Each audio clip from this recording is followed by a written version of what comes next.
Thank you very much, D-Man and Kobe. Fnatic do manage to take down the Taipei Assassins, and they will advance to the semi-finals, where, of course, they are going to be doing battle with SKT. I mean, exciting game, a little bit chaotic. Well, the thing is, Fnatic, I think we can all agree here, they always know when to deliver. They're in the top 4. Probably one of the best teams in the world, in my opinion, now. Yeah. And I mean, top 4 in the world. So during the game, Monte Cristo in the start was like TPA, yeah, I think they're gonna win. But then they just turned around. Fnatic was top lane all over Soraka. the place, man. Top lane Soraka. Euro. Top lane. Know what to pick, man. Top lane Soraka. Yeah. I actually do have to say that I think that in this particular instance, top lane Soraka was actually quite a good pick, because if you can silence the Lissandra, she's never going to get that ultimate off, and you can just kill her. Is SKT ready for top lane Soraka? Not sure.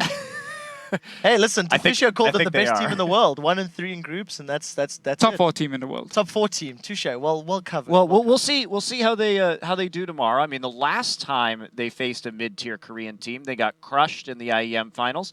And actually, you know, we can really see the parallels between SKT and the KT Bullets, because they're actually kind of fighting it out for 7th and 8th place right now in Korea. When they get back, they'll actually have the 3rd place match, and it'll be against each other. I don't think they try hard in Korea. I think they save it for these international tournaments, and that's what we see here. For the real competition. Yeah, for the real competition. Exactly. You can actually show that they're very good. But so Fnatic right here, they played, I guess, the way I expected them to.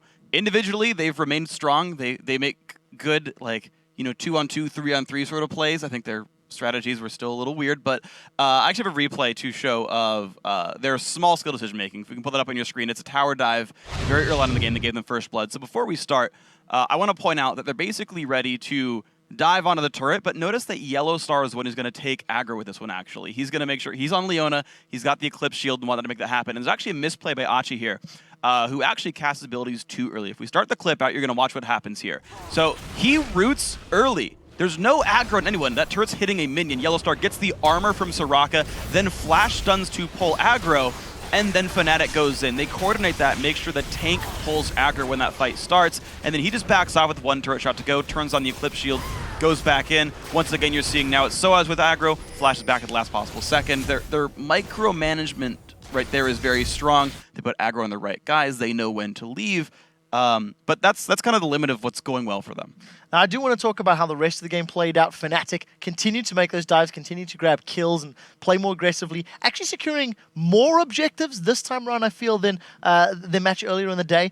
But sometimes they were over-aggressive. Sometimes they got caught out. Actually, a lot of times they got caught out. We're going to move quickly to the second replay. Deficio, talk us through this one as we pull it up onto your screens. And then let's just talk about Fnatic's stance in that mid to late game. Well, so first of all, Pekka here, he's of course going to be hooked in by Jay, so he's overextending a little bit.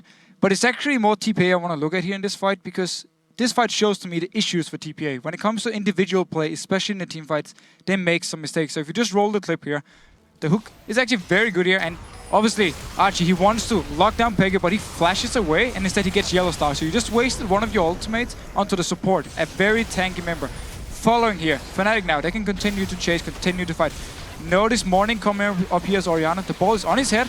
He uses the ultimate, only hits Source. I mean, your 2 main ultimates here are completely wasted, and that's why you lose the fight. Yeah, and I don't want to be mocking Jay, but he died without using exhaust as well. Yeah. Even worse. Well played, well played. All right, guys, we'll get back to this discussion. I believe the interview is actually ready. So let's throw this over to Shox, who is joined in the interview lounge by the winning team, Fnatic. Thank you very much.